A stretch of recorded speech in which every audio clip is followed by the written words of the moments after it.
Bismillahirrahmanirrahim. Assalamualaikum warahmatullahi wabarakatuh. Shalom, Om Swastiastu, Namo Buddhaya, Salam Kebajikan. Good morning, the Honorable Lecturer, Ms. Nika Amelia, SPD MPD, as a lecturer of English Business course, and all my friends on this class. Today, we are from Group 4, will be presenting about auditing. Next slide. First of all, let me introduce the member of Group 4. There is Ira Maharani, Cecilia Marlina, Mulyadi, Mengkiran, Rizka Novita Aryani, and me, Aisyah Putri, as moderator of this presentation. Next slide.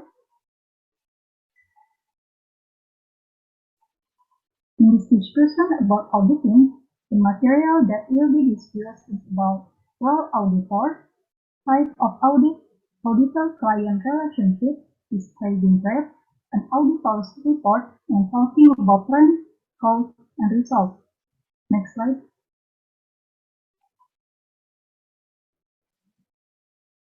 The first material about role of auditor will be presenting about Kiran.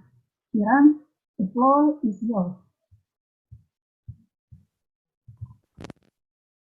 Thank you to moderator. Okay, here I will explain about role of auditor. But before we talk about role of auditor, we should know what is an auditor. So, an auditor is the person authorized to review and verify the accuracy of financial record and ensure that companies comply with tax law.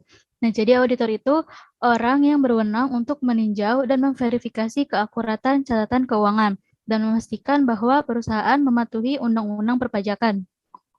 They protect business from fraud, point out discrepancies in accounting method, and on occasion work on a consultancy basis, helping organization to spot ways to boost operational efficiency. Auditors work in various capacities within different industry. Nah, mereka juga melindungi bisnis dari penipuan, menunjukkan perbedaan dalam metode akuntansi, dan kadang-kadang bekerja berdasarkan konsultasi. Membantu organisasi menemukan cara untuk meningkatkan efisiensi operasional. Audit ini bekerja dalam berbagai kapasitas dalam industri yang berbeda. Next, about role of auditor.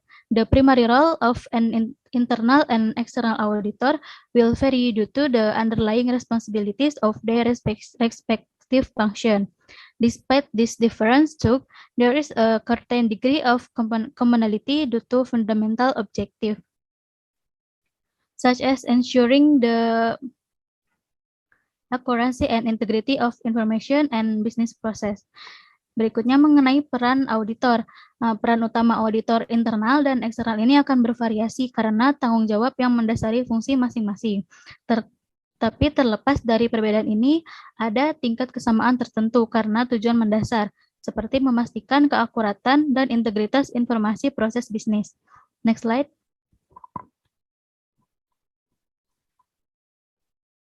Role of internal auditor. An internal auditor perform a variety of review and assessment, providing the company board of directors with extremely important information about the operation of the business. This provide a greater level of independent and objective insight to the board, so they can see whether their directives are being achieved or not. Yang pertama ada peran internal auditor atau auditor internal. Auditor internal ini melakukan berbagai tinjauan dan penilaian, memberikan informasi yang sangat penting kepada dewan direksi perusahaan tentang operasi bisnis. Hal ini memberikan tingkat wawasan independen dan objektif yang lebih besar kepada dewan, sehingga mereka dapat melihat apakah arahan mereka ini tercapai atau tidak. An internal audit generally perform the three tasks below. First, assess any risk and the internal control with a company. To ensure that the company and its employees are in compliance with federal and state laws and regulation. 3. Make suggestion as to what needs to be done to rectify a valid audit or issue that were identified as problematic during the audit. Nah, jadi auditor internal umumnya memiliki 3 tugas. Yang pertama itu menilai setiap risiko dan pengendalian internal perusahaan. Yang kedua, memastikan bahwa perusahaan dan karyawannya mematuhi undang-undang. Yang ketiga, memberikan saran tentang apa yang perlu dilakukan untuk memperbaiki audit yang gagal atau masalah yang diidentifikasi sebagai masalah selama audit. Next, about role of external auditor. An external auditor is typically responsible for providing an independent opinion on the integrity of a company's financial statement, although they can be used to provide additional audit service. Berikutnya mengenai peran auditor eksternal. Auditor eksternal biasanya bertanggung jawab untuk memberikan pendapat independen tentang integritas laporan keuangan perusahaan, meskipun mereka juga dapat digunakan untuk memberikan layanan audit tambahan. External auditor responsibilities are: first, evaluating financial statement and assessing account for accuracy and compliance; 2, investigating internal system and operation; 3, assessing risk management approaches; 4, performing audits for the department as needed; 5, reporting an error and fraud; 6, providing feedback reports on finding. Berikutnya tanggung jawab audit eksternal itu ada 6. Yang pertama, mengevaluasi laporan keuangan dan menilai akan akun untuk akuransi dan kepatuhan. Yang kedua, menyelidiki sistem dan operasi internal. Yang ketiga, menilai pendekatan manajemen risiko. Yang keempat, melakukan audit untuk departemen lain sesuai kebutuhan. Yang kelima, pelaporan kesalahan dan penipuan. Yang keenam, memberikan laporan umpan balik atas temuan. Okay, that is from me, and then I leave it to the moderator.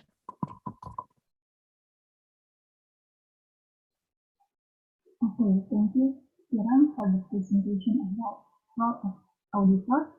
Next, material about type of audit will be presenting by Kira. Kira, the floor is yours.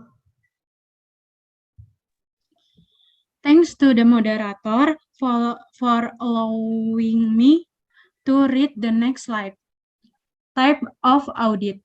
There are many types of audit that can be conducted as not below. First, external audit. An external audit can be done by financial institution or government agencies.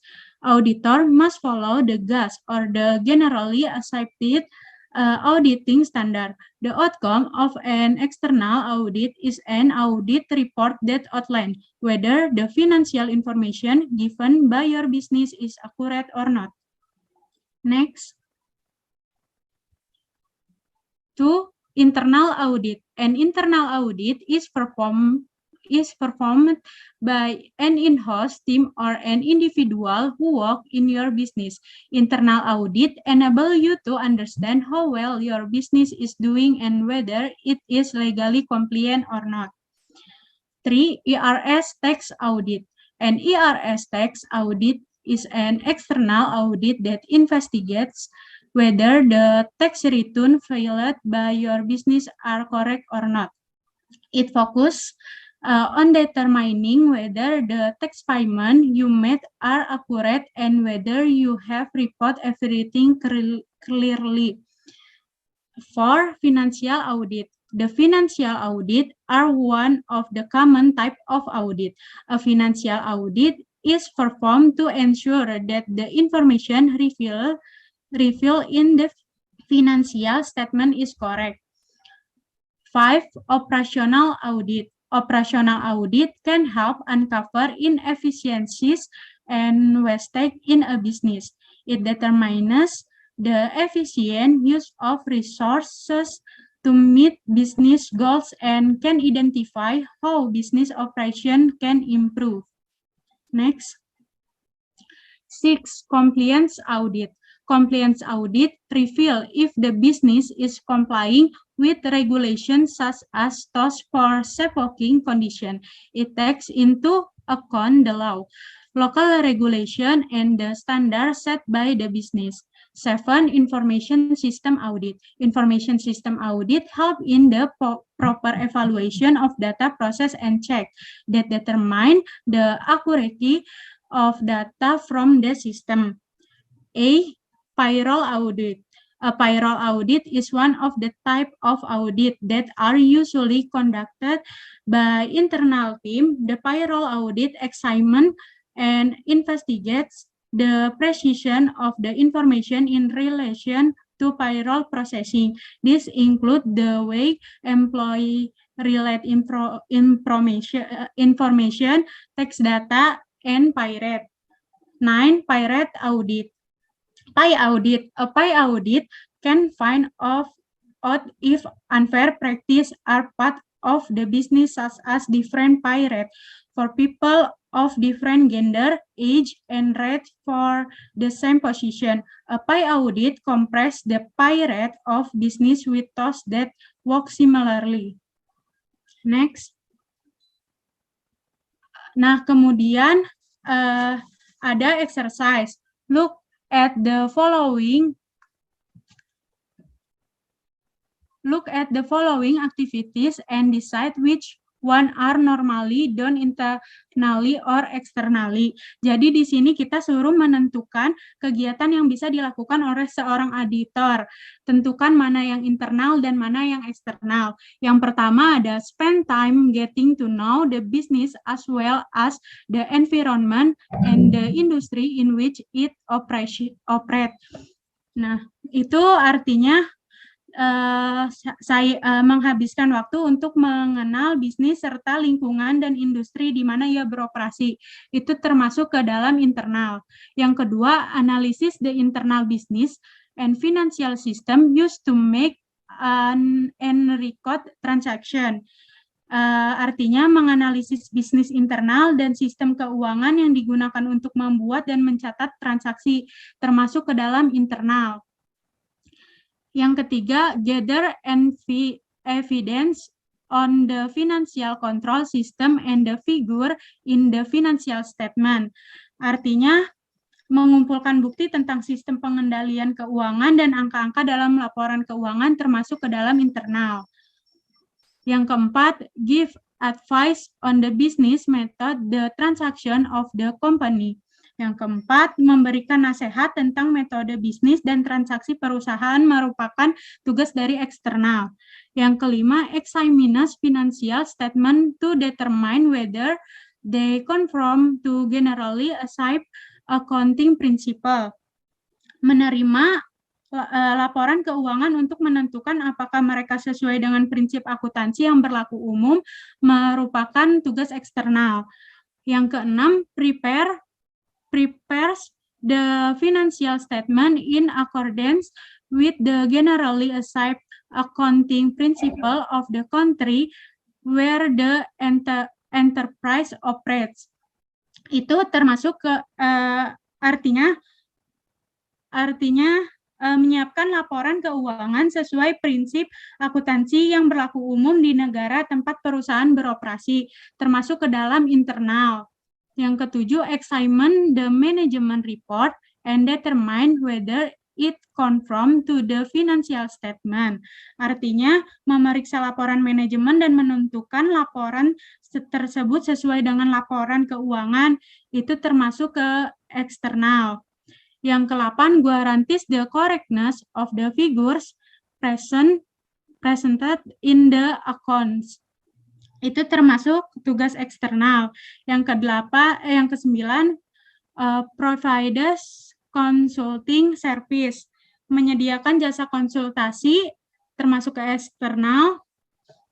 Yang ke-10, present written report to management of company describing whether the accounting record, financial statement, and management report conform to legal requirement. Itu termasuk ke dalam eksternal, artinya menyajikan laporan tertulis kepada manajemen perusahaan menjelaskan apakah catatan akuntansi, laporan keuangan, laporan manajemen sesuai dengan persyaratan hukum. Dan yang ke-11 itu ada maintains confidentiality and independence. Artinya menjaga kerahasiaan dan independence termasuk dari tugas eksternal dan internal. I give it back to the moderator. Thank you. Okay, thank you, Fira, for presenting material about type of auditor.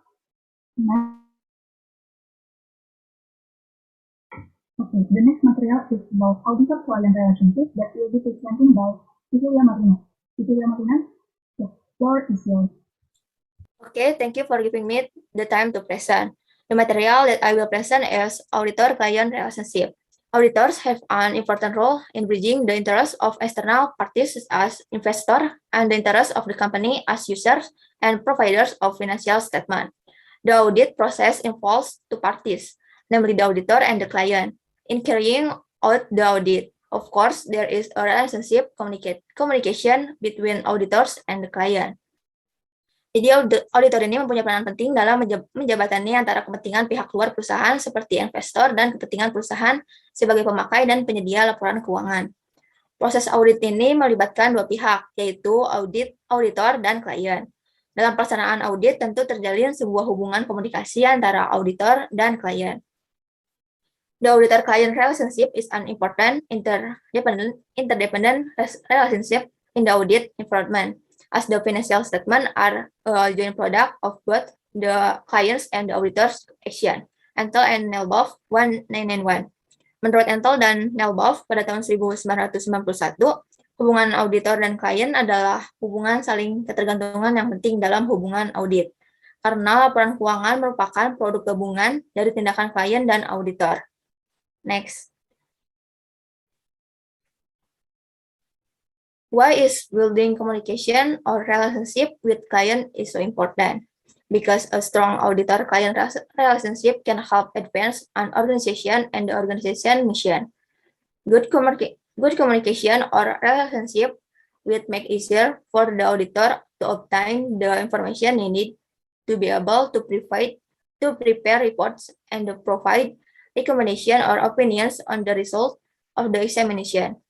Without sufficient accurate information, it will be difficult for the auditor to make clear and accountable audit report opinion. Mengapa membangun komunikasi atau hubungan dengan klien itu begitu penting? Karena hubungan auditor dan klien yang kuat dapat membantu memajukan suatu organisasi dan misi organisasi tersebut. Komunikasi atau hubungan yang baik akan memudahkan auditor untuk mendapatkan informasi yang dibutuhkan untuk dapat menyusun laporan dan memberikan rekomendasi atau opini atas hasil pemeriksaannya. Tanpa informasi yang cukup akurat, akan sulit bagi auditor untuk membuat opini laporan pemeriksaan dengan jelas dan dapat dipertanggungjawabkan. Next. According to the Chartered Institute of Internal Auditors, there are 9 factors that need to be considered in building an auditor-client relationship. Di sini ada 9 faktor yang perlu diperhatikan dalam membangun hubungan auditor dengan klien. The first one is building the relationship can be done because people like the person. It's the meaning that a good relationship generally occurs because they know each other, like each other and are compatible with each other when communicating, understanding with each other, so there is no misunderstanding between the two parties when communicating. Jadi dalam membangun hubungan itu dapat dilakukan karena orang suka dengan orang tersebut. Artinya hubungan yang baik umumnya terjadi karena saling kenal, saling suka, dan saling cocok untuk saat berkomunikasi. Saling mengerti sehingga tidak timbul salah persepsi atau salah pengertian antara kedua belah pihak saat berkomunikasi. Second one is good relationship can be increased trust and make people comfortable. Hubungan yang baik dapat meningkatkan kepercayaan dan membuat orang itu nyaman. Yes, if you have a good relationship and always have good intention in communicating, that it will have an impact on increasing the trust of the other person and make people comfortable to communicate with you. The third is if people feel comfortable, that will share information with you. People feel comfortable because they trust the person they are talking to, and the person will definitely help us so they don't feel pressure to provide the request information. So whenever you ask, the person is happy to provide the request information. Yang ketiga itu, jika orang merasa nyaman, mereka akan berbagi informasi dengan Anda. Orang merasa nyaman karena percaya dengan orang yang diajak bicaranya dan orang tersebut pasti akan membantu kita sehingga dia tidak merasa tertekan untuk memberikan informasi atau data yang diminta. Sehingga apapun yang diminta atau ditanyakan, orang tersebut dengan senang hati memberikan informasi yang diminta. The fourth is an auditor must clearly understand his role, namely as a person or party who is trusted to help the company find the best solution by providing recommendation for improvements to the result of examination. Seorang auditor itu harus jelas mengerti perannya, yaitu sebagai orang atau pihak yang dipercaya akan membantu perusahaan mencari solusi yang terbaik dengan memberikan rekomendasi perbaikan terhadap hasil pemeriksaan. Sehingga seorang auditor ini harus berhati-hati dalam bertindak dan jangan menyalahgunakan kepercayaan yang telah diberikan oleh klien. The five is when talking to client, pay attention to the movement and posture of your interlocutor. Also pay attention to the eye contact of the other person you are talking to. Pada saat berbicara dengan klien, perhatikan gerakan dan postur dalam bicara Anda. Apakah ada ketulusan atau ada kecurigaan pada saat mereka menyampaikan sebuah informasi. Lalu perhatikan juga kontak lawan bicara Anda. Apakah ketika bicara kepada Anda itu matanya kemana-mana seperti menyelidiki atau berani menatap mata Anda. Next. 6. Try when communicating with the client or the person being examined. There is a recording of the conversation between the auditor and the client. Usahakan pada saat berkomunikasi dengan klien atau dengan klien Anda itu, kalian merekam pembicaraannya. Lalu putar ulang rekaman tersebut dan refleksikan kata-kata mereka. 7 is when talking to client, give the impression of being interested and not judging what the client are talking about during the interview. Pada saat berbicara dengan klien, berikan kesan tertarik dan bukan menghakimi apa yang dibicarakan oleh klien saat interview. Dengan sikap Anda yang tertarik akan apa yang dibicarakan membuat klien semakin semangat menceritakan apa yang sedang dibahas. 8 is data or information used when communicating must always be authentic. Data yang dipergunakan saat berkomunikasi itu harus selalu otentik. Jika auditor bertanya kepada klien, maka selalu menggunakan data yang valid dengan apa yang Anda temukan dan ingin sampaikan. Jangan sampai Anda berkata A, sedangkan data yang dibawa itu adalah B, sehingga tidak sesuai dengan data penunjang yang Anda kemukakan. 9 is always be present at every meeting with clients according to the time commitment that has been set. Selalu hadir setiap pertemuan dengan klien sesuai dengan komitmen waktu yang telah ditetapkan. Jangan pernah terlambat atau ingkar janji terhadap komitmen yang telah disepakati bersama, karena itu akan menentukan reputasi Anda. Next.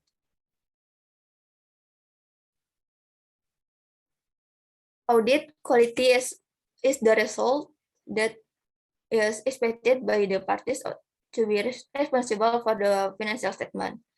The better the quality of the audit will improve the quality of the auditor and the KAP where he or she works, while the audit company will improve the better reflection of the company's management.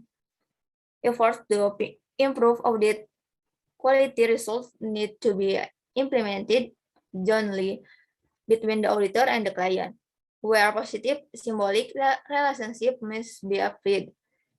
One of them is to maintain the professionalism of each, because the success of an auditor depends on how he or she can communicate effectively with clients, how he or she conveys clearly and convincingly thoughts, ideas, and recommendations during meetings, presentation, interview, and negotiation with client.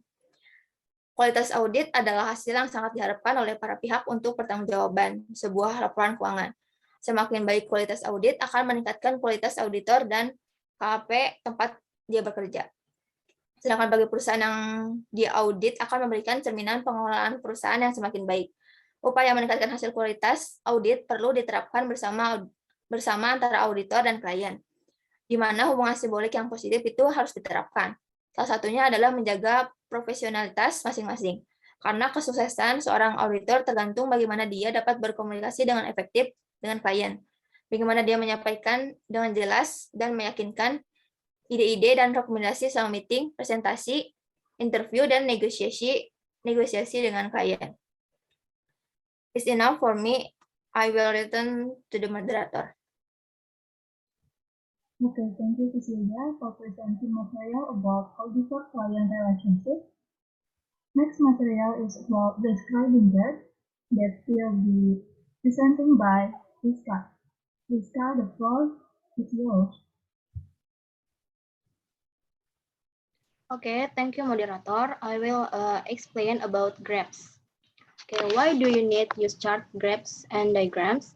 When it comes to presenting and explaining data chart, graphs, and diagrams, you should help people understand and memorize at least the main point for them. As to the use case, diagrams and other visual perfectly fit for describing a trend, making a comparison or showing relationship between two or more items. In words, you can take your data and give it visual comprehensible form.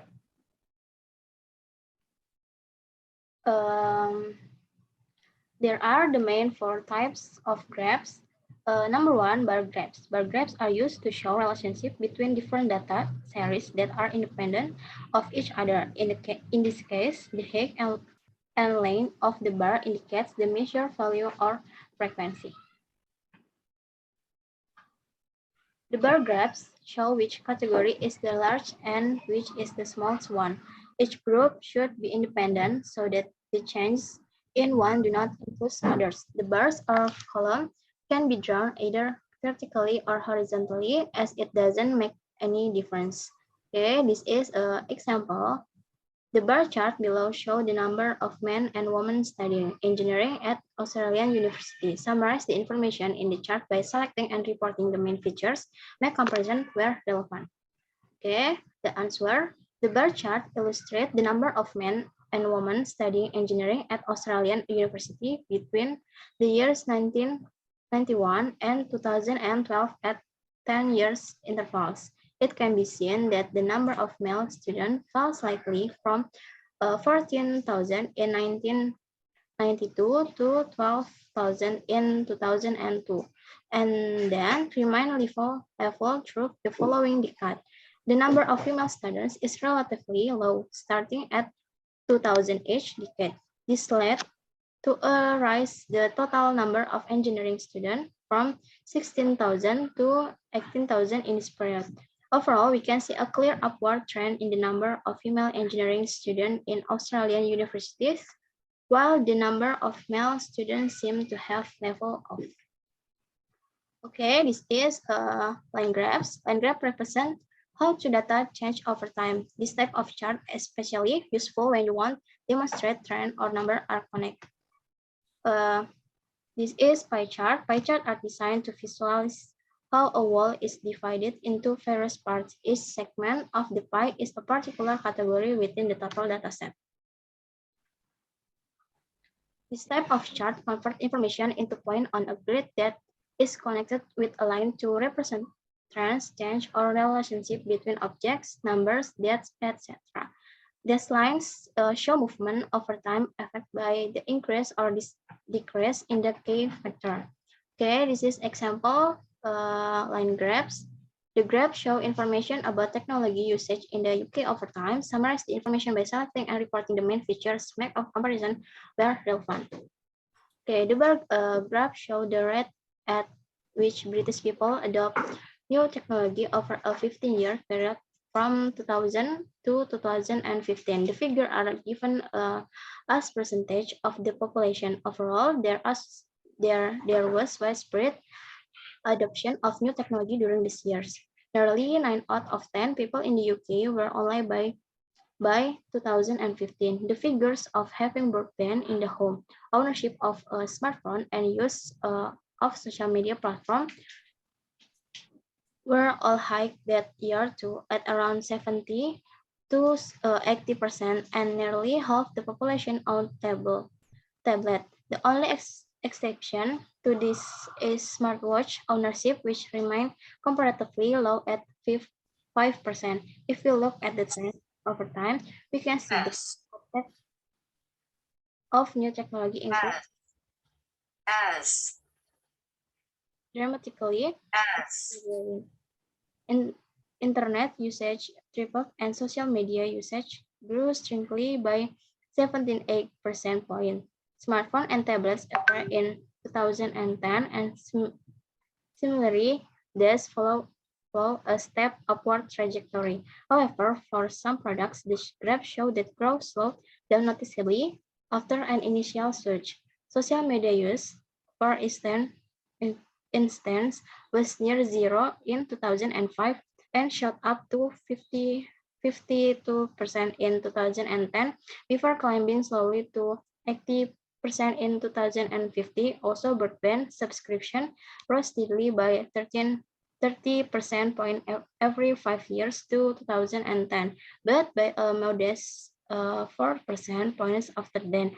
In contrast, the new technologies such tablets show no sign of leveling out.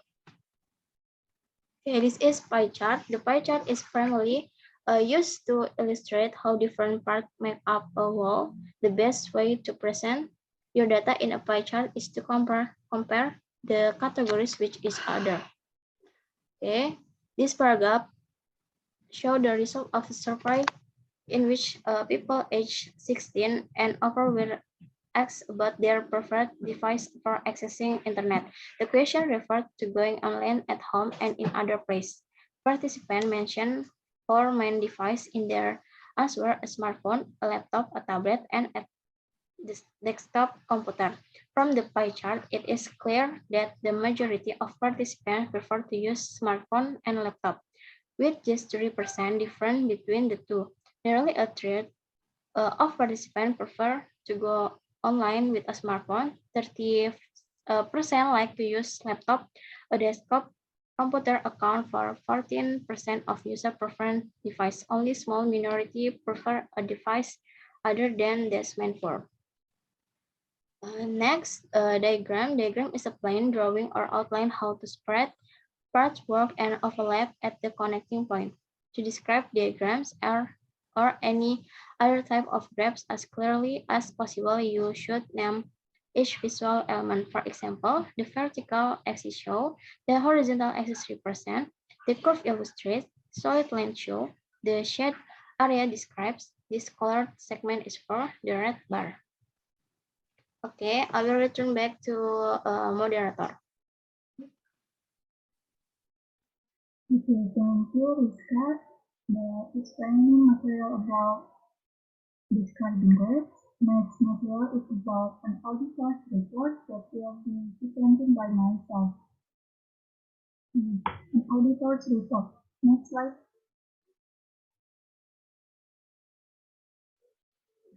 Auditors often have to write or present reports on the financial information they have audited.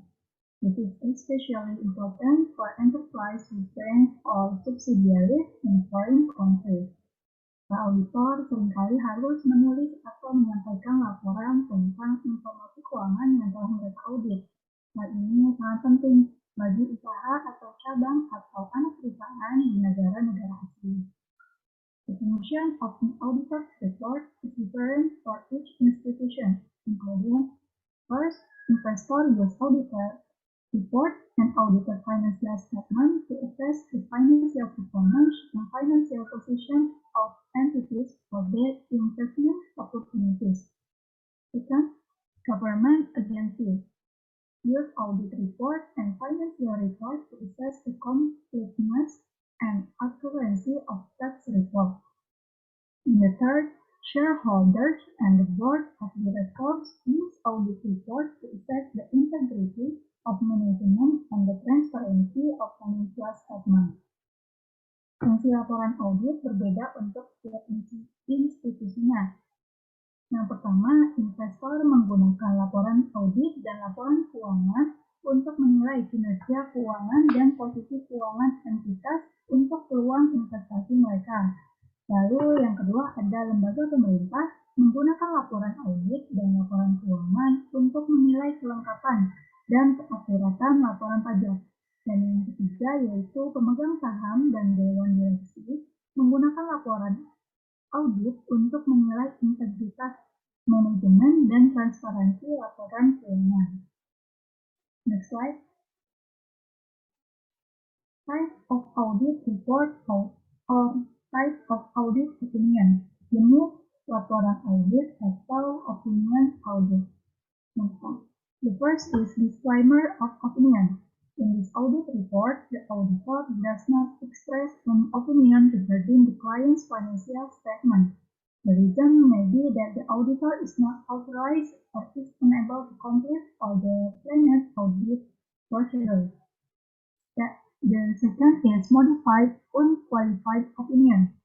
A modified unqualified opinion is a type of audit report issued to examine the financial statement when the auditor finds a discrepancy. In other words, the financial statements prepared are not fairly prepared in accordance with the accounting framework. The third is expert opinion. An expert's opinion is a type of audit report made by an auditor to show that the company's financial statements are in error. The fourth is qualified opinion. In this case, it is written by a certified public accountant in the form of an audit report, the form of the company's financial statement that are presented in general. Except for a certain problem, this problem is usually related to limitation in scope of the audit. This, the auditor cannot obtain sufficient evidence to verify the financial statement. And the fifth is qualified opinion.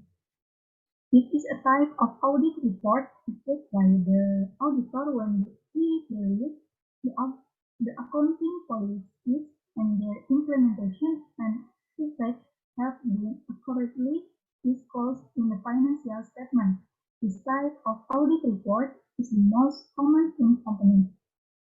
Jenis laporan audit atau jenis opini audit. Yang pertama ada penelitian pendapatan. Dalam laporan audit ini, auditor tidak menyatakan pendapat apapun mengenai laporan keuangan kliennya. Alasannya mungkin karena auditor tidak berwenang atau tidak dapat menyelesaikan semua prosedur audit yang direncanakan. Lalu yang kedua ada opini wajar tanpa pengecualian yang dimodifikasi.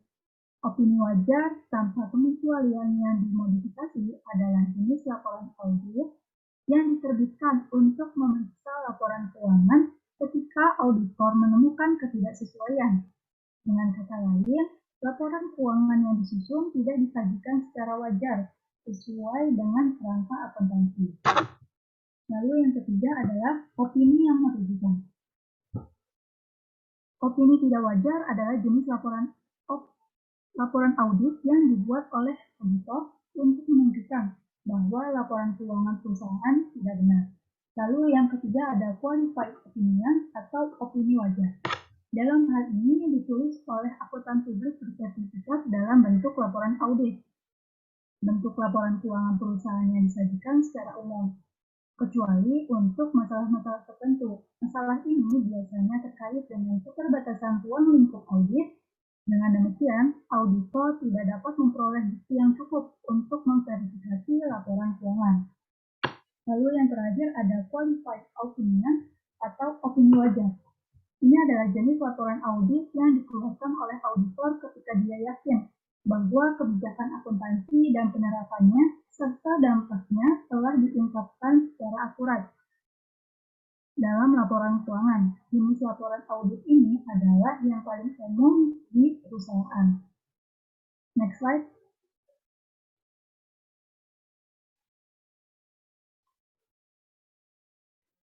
This is the example of an auditor's report. Ini adalah contoh dari auditor's report dari perusahaan di Amerika. the share owners and board of directors of Megatrust Corp.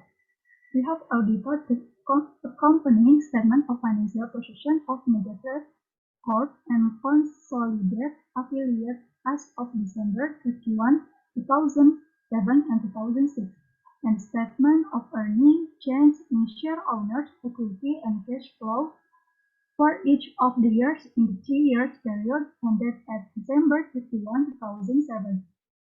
This consolidated financial statements are responsibility of the company's management. We have to express an opinion of this consolidated financial statement based on our audit. We conduct our audit in accordance with auditing standards generally accepted in United States of America. Under this standard, we have to plan and perform audit to obtain reasonable assurance that the financial statements do not have any material misstatement. To examine on a test basis the evidence supporting the figures and disclosure in the financial statement. We also assess the accounting principles used and significant estimates made by management, and we evaluated the presentation of the statement. In our opinion, the aforementioned financial statement present fairly in all material respects the financial position of Megatrust Corp and consolidated affiliates at December 31, 2007 and 2006, and the result of their operation and their cash flow for each of the years in the 3-year period ended December 31, 2007. In conformity with accounting principles generally accepted in the United States of America. Pada contoh ini, auditor menyampaikan opininya pada paragraf terakhir. Next slide.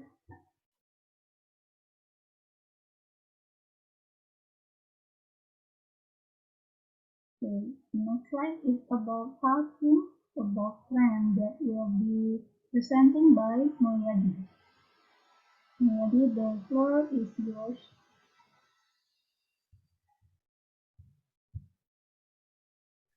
Okay, thank you for the moderator. Okay, guys, we have to talking about trends. Describing trends, how numbers on a chart or a graph change over time is something we are doing more than we used to. We see trends in our lives every day. Maybe you are talking about how much Garrett medicine your company sold this month, the value of carrot cake on the stock market, or how often you see your neighbor walking around the garden without clothes on. When you are describing how numbers change over time, you are describing trends. Next. Okay, the basic principle lies into very important words, namely increase and decrease. In order to do this, we are going to start by looking up the word increase, which means go up, and the decrease is the opposite, go down. Next. Okay, using increase as a verb. Okay, guys, we have a chart on this slide. We can use increase as a verb. The formula is subject plus increase when increase as verb plus time frame. Take a look at this chart, which shows how many cakes did I sell in the last week. As you can see, my cake gets more sale on Wednesday. So how can we describe the difference between Tuesday and Wednesday? The number of cakes sold increased on Wednesday. Next. Okay, using increase as a noun. We can also use increase as a noun. The formula is we saw an increase when increase as noun plus category plus time frame. Take a look at this chart again, which show how many cakes did I sell in the last week. So we can say we saw an increase in cake sales between Wednesday and Friday. Next. Using adjective and adverb to describe trends. We can use the adjective and adverb to give more detail about trends. The formula is subject plus increased when increased as verb, dramatically as adverb plus time frame. Or we say dramatic as adjective, increase as noun plus time frame. Next.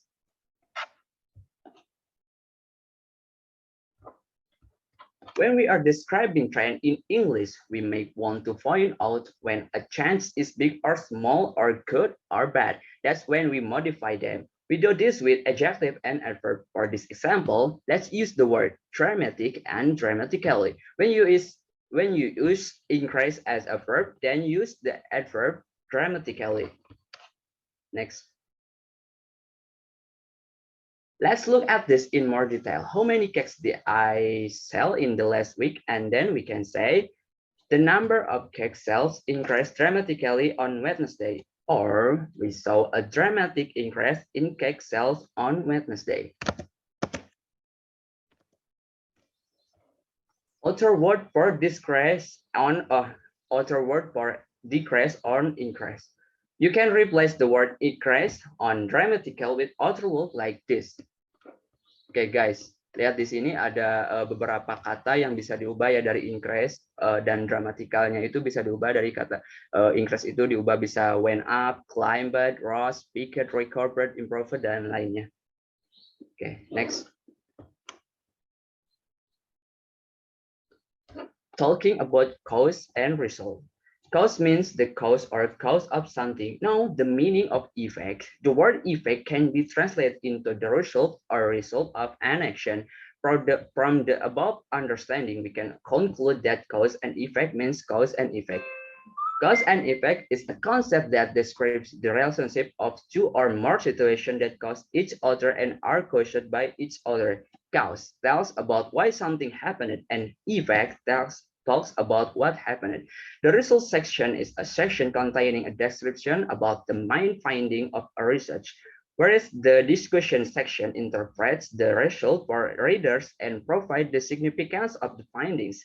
This is section solve not repeat this result section. Next. Number 1, conjunction. The most important conjunction are because, as, since, and so. Because, as, and since introduce a cause, and then so introduce an effect. These are used to join to complete sentence or independent clauses. Together, they are often used like this. The formula is first sentence plus conjunction plus second sentence. For example, I stayed at home because it was raining, or you can, it was raining, so I stayed at home. You can use a comma before so. Next. Number 2, transition. The most important transition are therefore, consequently, and as a result. All of these introduce an effect that are used to join the complete sentence or independent clause together. They are often used like this. The formula is first sentence. So you can add semicolon or that. Transition, comma, second sentence, point. Or first sentence, point, transition, comma, second sentence. So for example, it was raining, semicolon, therefore, comma is I stayed home, point. Or it was raining, point. Consequently, comma, I stayed at home, point. Okay, next. Number 3, preposition. The most important preposition are due to and because of. Both of these introduce a cause in the form of a noun phrase. They are often used like this. The formula is sentence plus due to plus noun phrase, or because of plus noun phrase, comma, sentence, point. For example, I stayed at home due to the rain, or because of the rain, I stayed at home. Next.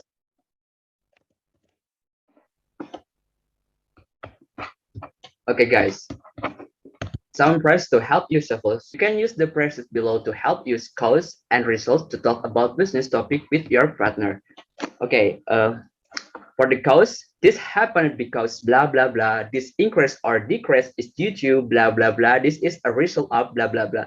And for results, it could lead to blah blah blah. What could happen is blah blah blah. Because of this, we will see blah blah blah. Next.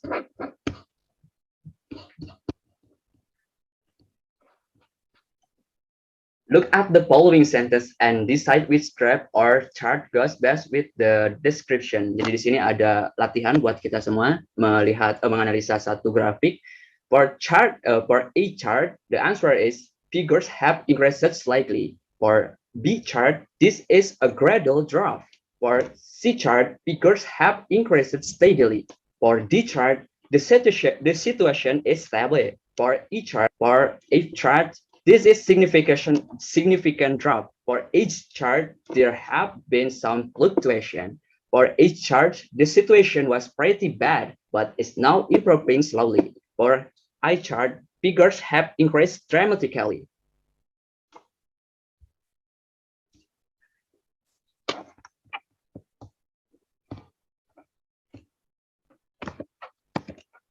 Okay, that's all my explanation. I'll return it to the moderator. Thank you. Thank you, Mulyadi, for explaining the material about talking about trends, tests, and results. Before we end this presentation, let me read the conclusion. Auditor is a person authorized to review and verify the quality of financial records and ensure that are divided into two. There are internal auditors or auditors, for example, external audit, internal audit, operational audit, financial audit, and others. The audit process involves two parties, namely, of course, there is a relationship communication between auditors and clients.